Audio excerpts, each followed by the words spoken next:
Starting. Okay, we are live. We are live. Welcome to Thursdays at 2 As for the we Tribe do. trainings. As we do.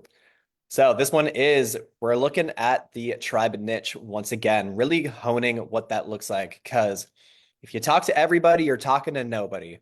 And that's the problem. It's a noisy world out there. They are bombarded with ads. There's so many people who teach what you do what you do. Like it's really hard to stand out and differentiate. And so the riches are in the niches, and we're talking about that tribe TAM, that total addressable market, right? We want a tight little TAM so that we can just be ourselves, market to the right people, the right people, the right words to the right people at the right time, just make life easier, make business a little bit more fun. You waste less money on ads, and you just get to hang out with people like yourself. Yeah, so most people just look at what they're selling, therefore, who they can help with that thing. And it's almost like they try to approach this as I can help everyone inside my TAM. And we're like, just because you can help these people doesn't mean they want you to solve this problem for them. So people have so many options these days.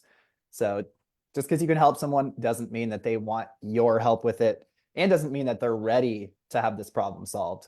So for all these reasons, we want to make sure that you're only targeting the people who are ready to get this problem solved and work with you specifically. So So that's what we're let's doing today. get into it. All right, gonna open this up, share my screen.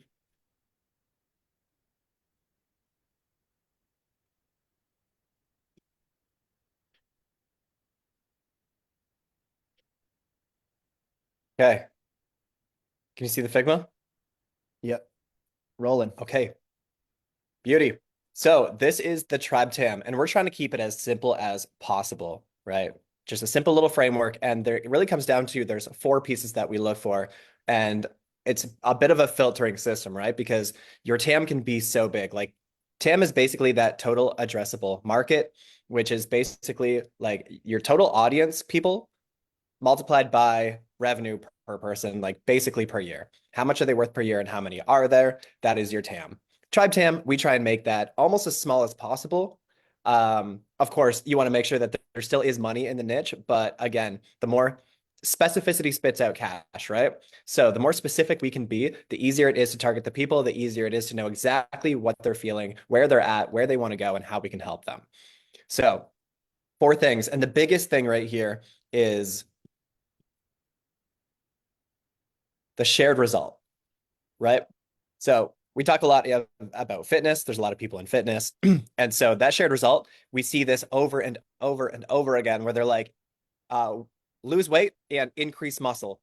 And then usually some other fluffy things like, oh, and you'll feel amazing and you'll look good. It's like that is everything and everybody in fitness, right?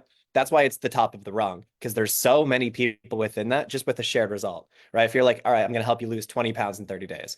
It's like, well, shit, Ozempic can do that, right? So you're competing on pharmaceuticals, you're competing on supplements, you're competing on nutrition plans, you're competing on every gym, right? You're competing on every way there is to remove fat from the body. Huge TAM.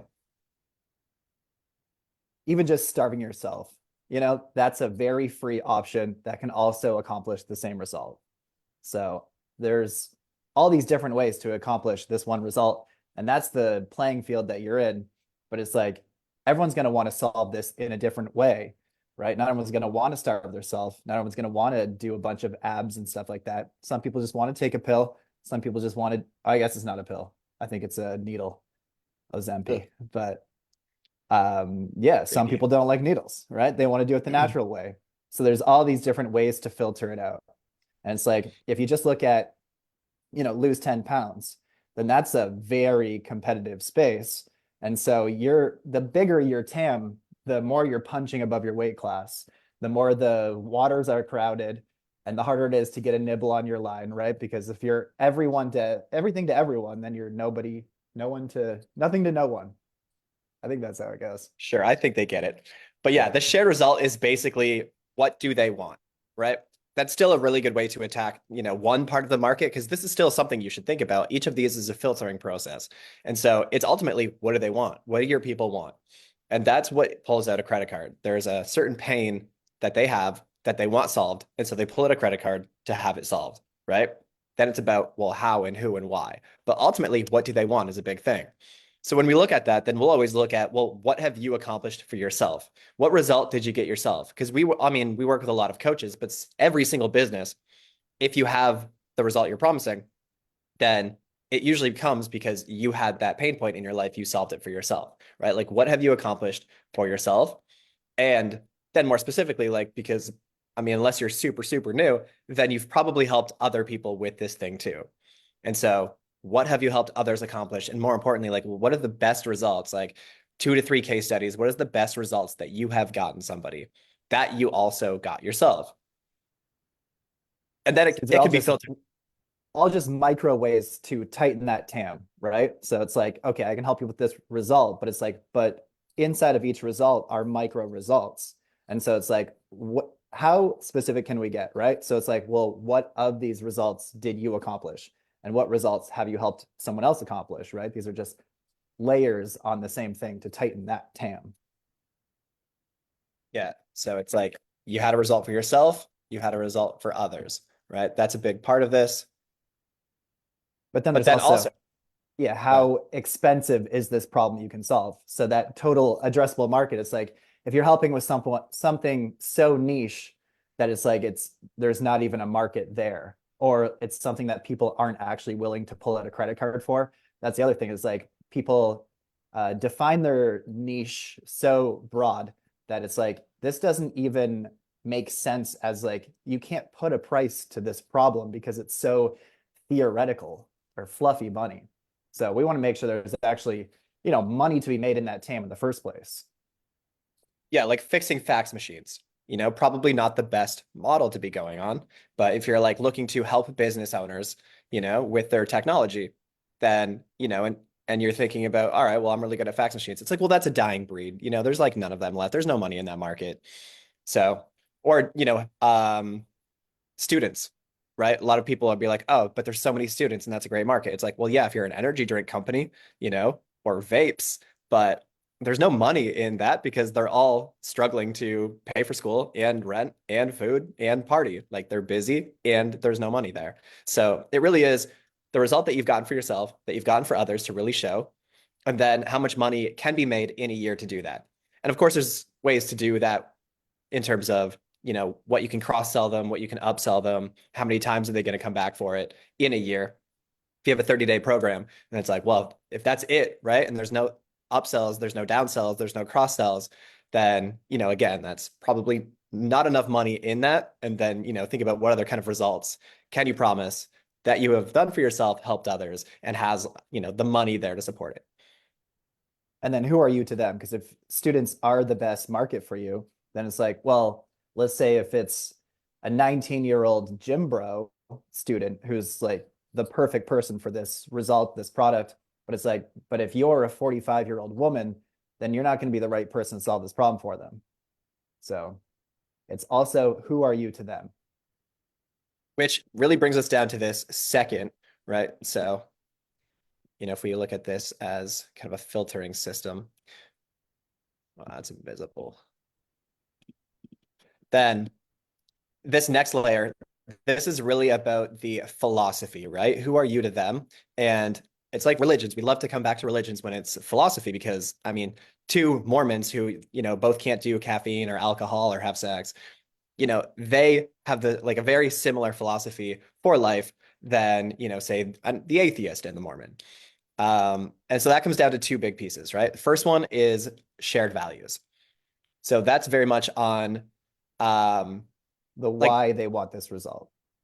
yeah, in terms of everyone has a value hierarchy, right? Like we say in the 27 Tribe Secrets book, as soon as somebody becomes a mom, their value hierarchy is completely shifted, right? As soon as somebody is like bought into this new thing, like maybe it will, maybe going out on Friday night doesn't take as much of precedence as like this new career.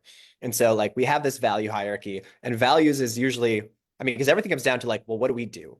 And so a lot of what we do comes down to, well, what do we value? If we value looking good, feeling good, fitness, whatever, like then we're probably going to work out, and that's going to be an intrinsic thing because of the things we value, right? But it ultimately comes down to why do they want it, right? What are these shared values? So it really starts with what did you value so highly that got you this in the first place, right? There was some kind of pain point in your life that you valued so highly that you spent a lot of time and energy to solve and to figure out, right? Like Funk's story, he talks about he was 39, his physiology failed him. The girl left him. He was overweight. He was impotent. He had all of these problems. Like the pain was so high that he just dedicated everything. I think he was still working a corporate job, but he just dedicated everything into figuring out why. And so then it's like, okay, you have low testosterone, and that's making all these problems. And it's like, okay, so now he values increasing his testosterone more than most things. And that set him on a several year journey to figuring out how to increase testosterone naturally. And so that value was so high because that pain was so high in his life.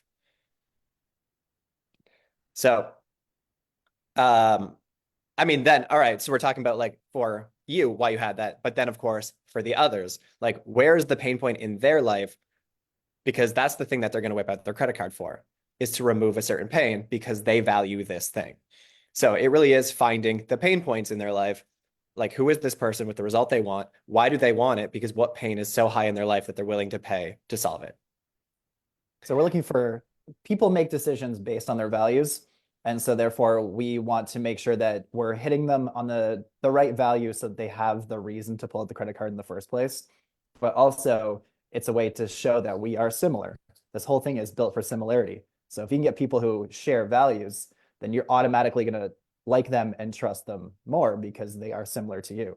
So That then we cocktail can, party effect. yeah. So we want everyone to have as much similarity as possible. So that's also just why do we want this result solved?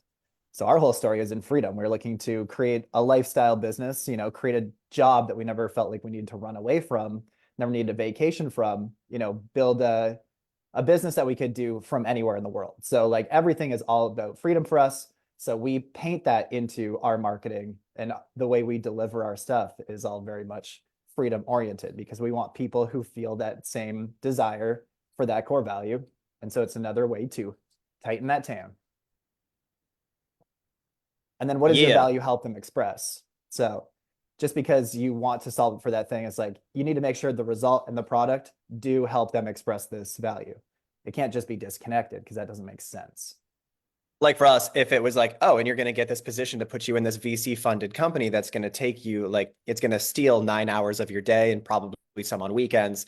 It's like, well, maybe it would get me the result I wanted in terms of like money and, status, Status. comfortability, but it will completely go against our core value of freedom, in which case it's not going to work. Disconnect, see ya. Right. So values is kind of that first part of the philosophy of that, filtering down of the TAM. But below that, or beside that, in conjunction and tandem with that, is shared beliefs.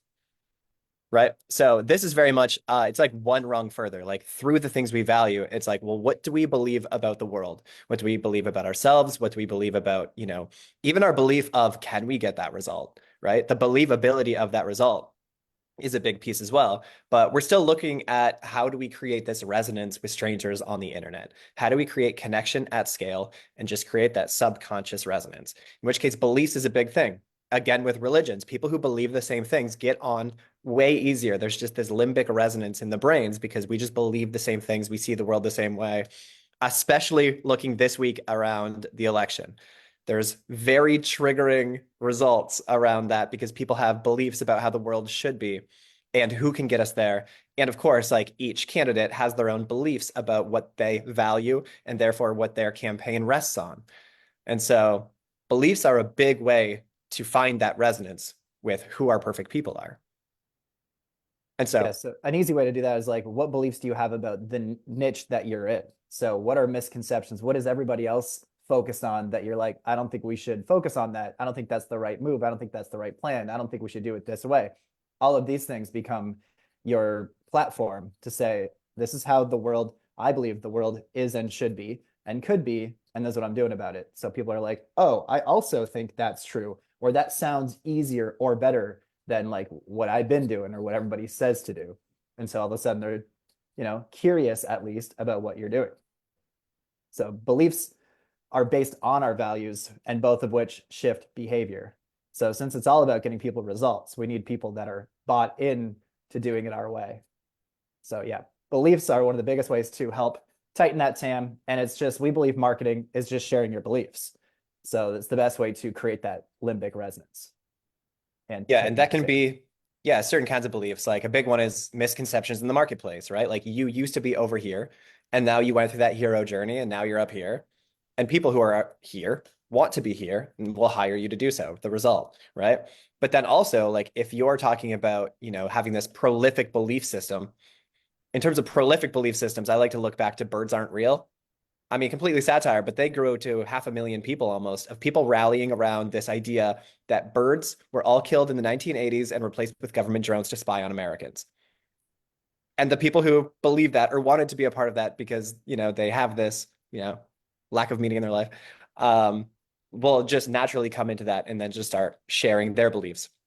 But you can look at misconceptions in the marketplace. I used to think this. I used to think fats were the enemy, right? Now it's like, no, we need fats. We just need the right kinds of fats. I used to think carbs were the enemy, no carbs. Now I realize, like, no, I need carbs in terms of like growing testosterone naturally. And so again, it's just the right carbs. So you can really speak to what you believe based on, the misconceptions of what you used to believe, and now you realize those beliefs were wrong.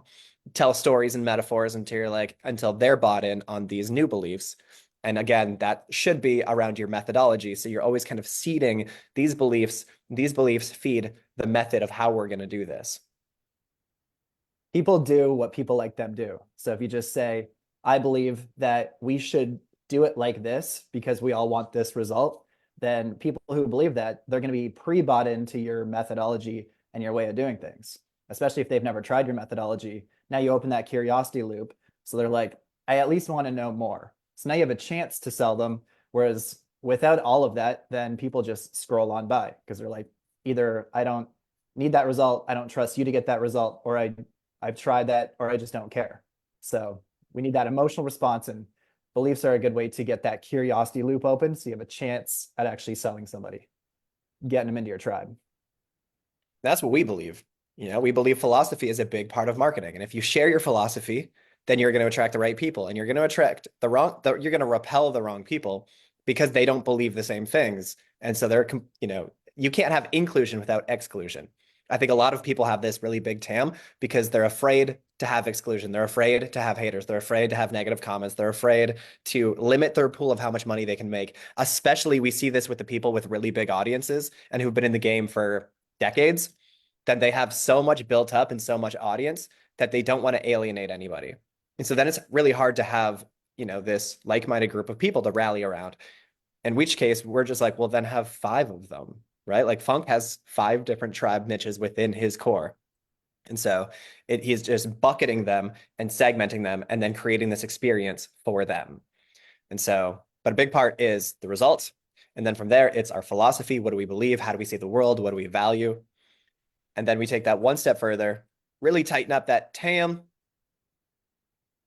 and that's shared personality. What makes you you, right? Like this is a big part of like humans. We all kind of look the same, but we all act differently, right? Like people with certain personalities will attract people with certain personalities, but it's also like we're just looking for that resonance. So we like to talk about our mentor Travis Sago, and he will always be referencing Breaking Bad. He's watched Breaking Bad 4 times. He's like, I probably shouldn't talk about because watching TV is lazy. I love Breaking Bad. I've seen it 4 times, and we'll use that as metaphors. And the people who love Breaking Bad will just automatically feel like they're bought in. It's at least a little more exciting to learn about like the marketing stuff in reference to drugs and Breaking Bad.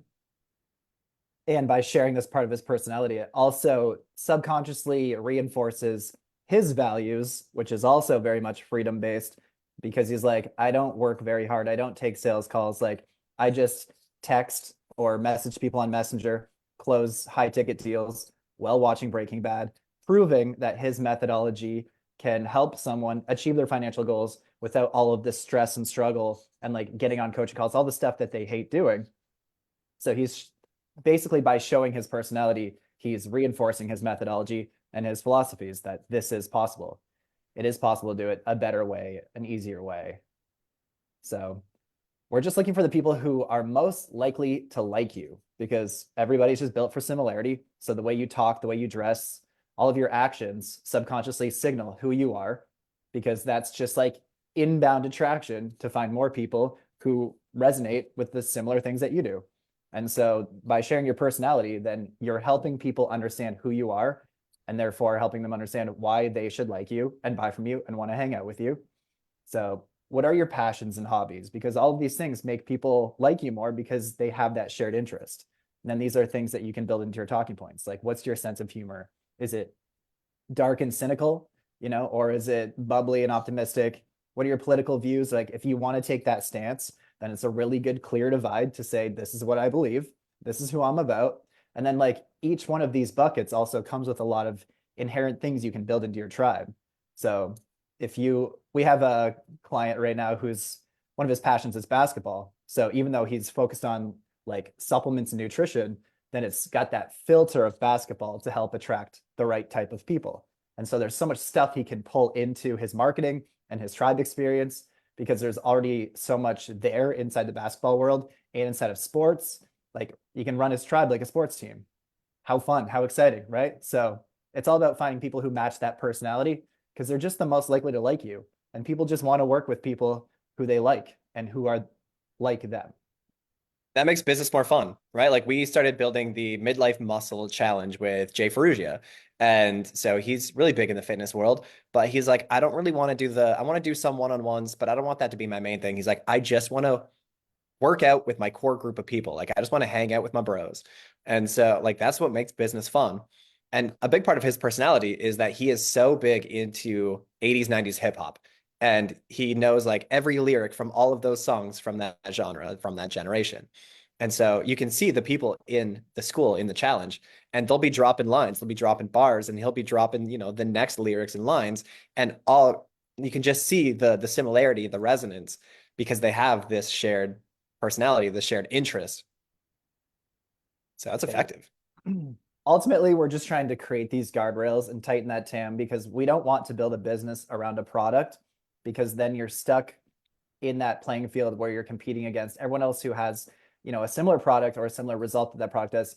So you fight on product and price, features and benefits, and all of that stuff is just very boring and hard to market.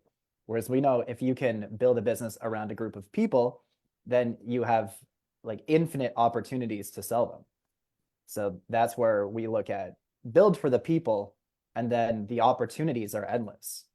Build for a product, and then you have to go find people to sell it to. And that's really hard to get them to give a shit about what you're selling because they see 5 to 10,000 ads a day. You're just another guru on the internet. Why should they care? But if you show why they should care in the first place, and then you show them, oh, I've got this thing, maybe you need help with it, then they're pre-sold.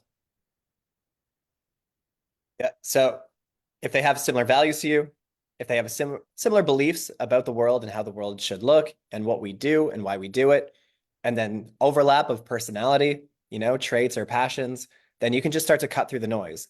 Automatically, it just starts to get attention, and attention is the currency on the internet these days because you can't make a sale if you don't have attention. You can't make impact if you can't get their attention. And so then you just know what to say. You can say it to the right people and just cut through the noise, just that siren call. Just cut it and make it easy, right? So again, just make sure there's enough money in the market for what you're selling and just get really clear about the result that you've created for yourself and then filter that through your values, your beliefs, your personality, and amplify your weird. Like just don't be afraid to amplify your weird. We keep seeing that time and time again. The people who are just so unabashedly themselves and like they don't hold back. They're not trying to be like, oh, I want to target these people, so I have to be this thing. It's like, just be you, right? Nobody can compete on your personality. And so even if you're selling the same things with the same message to the same audience, nobody can compete on your story, your interests. These are all like a compass for your life of what you should be doing, of where you should be going, right? Desires and interests are basically the map. And that compass is basically your personality, your philosophy that helps you get there and helps other people want to join you. Because Yeah, that's a we big thing. say Just because you have the result doesn't mean they want you to solve it. You have to prove that you are the person for them, A, through credibility, but B, through an overlap of beliefs, values, personality. Yeah, and we say even if you're so niche that you can only help like 1 in a million people, that's still about 8,000 perfect customers in the world. And you can have a pretty healthy subscription business if you're charging 8,000 people every month. That's enough to live off. I think if it's $29 a month, that's like, what was it 300K? We don't do public math, Yeah, but we it's will $232,000. a month. Yeah, So that's 29 bucks a month. so don't be scared to be hella niche, right? So it's easier to build a business around a tribe niche than a traditional niche where you have to compete on product and price. Because we know if we can build for tribal belonging, we can create customers for life. And it's just way more fun, way more easy to get their attention, and way more likely that they'll actually engage and get results and stick around, pay and stay, and buy everything else because that's just what people like us are doing. And people just want to belong. Fundamentally, that's all we want is just to belong. So don't lead Built for with belonging. product and results and features and benefits. Lead with the people, show them why they should trust you and like you, show them how you're similar, and then give them options on what to buy from there. And that's how you tighten your TAM. A tight little Niches are in TAM. the riches. Riches are in the Yeah, niches. riches are in the niches. So, All right. anyways, and that's what makes business more fun. You just want to hang out with your kind of people. You don't want to have to be people pleasing. You don't have to be someone you're not. You don't have to like do too much thinking. You just want to be you, right? Just share stories of your life, share your little quirks and personalities. Just be real, right? Like Gary Halpert, he was one of the best copywriters in the world. He went to jail, and so then some of his most famous pieces of copy are the letters that he wrote to his son from jail. And he's even including the timestamp. It's 12:39 p.m. And then he'll lead with, I ran the hill 8 times today. That's my PR so far. And he's like, why I'm including these details is because you feel like you're involved. You start to see and understand my life. And ultimately, that's why we watch TV shows. That's why people are addicted to Friends. Gilmore Girls right now is coming back huge. It's like people just feel like they're a part of these characters' lives. And that's why people will ultimately follow you and keep following you is through that personality, is through these stories. So just be you, just do you, and just start to work with exactly the right kind of people that you want and just double down and just focus on them and build for belonging. That's a Tribe TAM. That's all it takes. That's it. So just filter, filter, filter until you find people who are so much like you that it's just so easy to create content for them. And then you Yeah, build and a then business you don't need to run away from.